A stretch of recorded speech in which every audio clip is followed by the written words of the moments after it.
हनुमान बेनीवाल और चंद्रशेखर आजाद का गठबंधन जब हुआ था तो कई सारे कारण मैंने बताए थे और यह जानकारी भी दी थी कि गठबंधन एक तो लेट होना भी बहुत बड़ा कारण रहा। दूसरी तरफ इस गठबंधन का जमीन पर कोई असर है वो बिल्कुल भी नहीं देखने को मिला।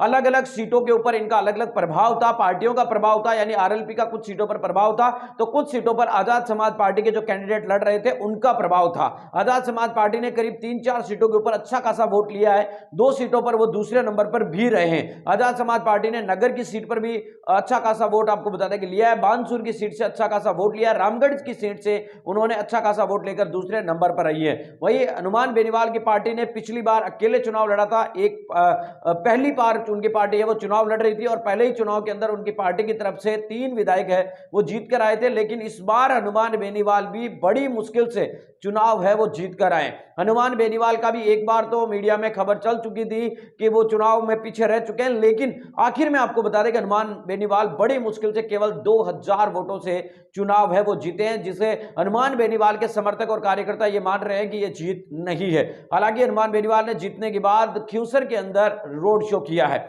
दरअसल आपको बताने की कोशिश करें तो चंद्रशेखर आजाद और हनुमान बेनीवाल का यह गठबंधन पूरी तरीके से हवा हवा ही नजर आया। ज्यादातर जगहों पर अगर देखने की कोशिश करें तो आरएलपी और एएसपी जो पार्टियां हैं वो अलग अलग अपने हिसाब से ही वोट ले पाई। दोनों पार्टियों का वोट जो है एक दूसरे को बिल्कुल भी नहीं गया।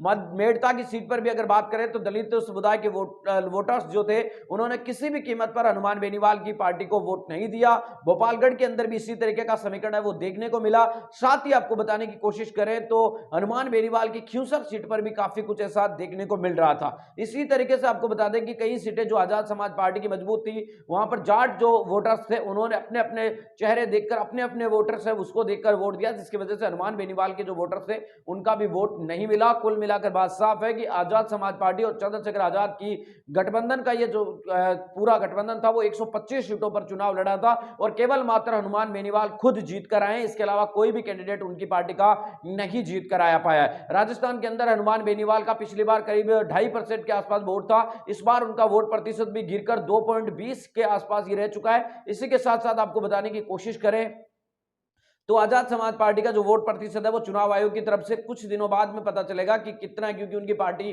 25 सीटों पर ही करीब 45 सीटों पर ही चुनाव लड़ी थी और ज्यादातर जो सीटें वहां पर उनके कैंडिडेट्स को 2000-3000 के आसपास वोट मिले। तो आपको बताने की कोशिश करें कुल मिलाकर उनका आंकड़ा अभी आना शेष है। तो यानी कि कुल मिलाकर बात यह साफ है कि हनुमान बेनीवाल का जो और चंद्रशेखर आजाद का जो गठबंधन था वो पूरी तरीके से हवा हवाई नजर आया। इसमें कोई भी आपको बता दें कि किसी भी कीमत पर नहीं था।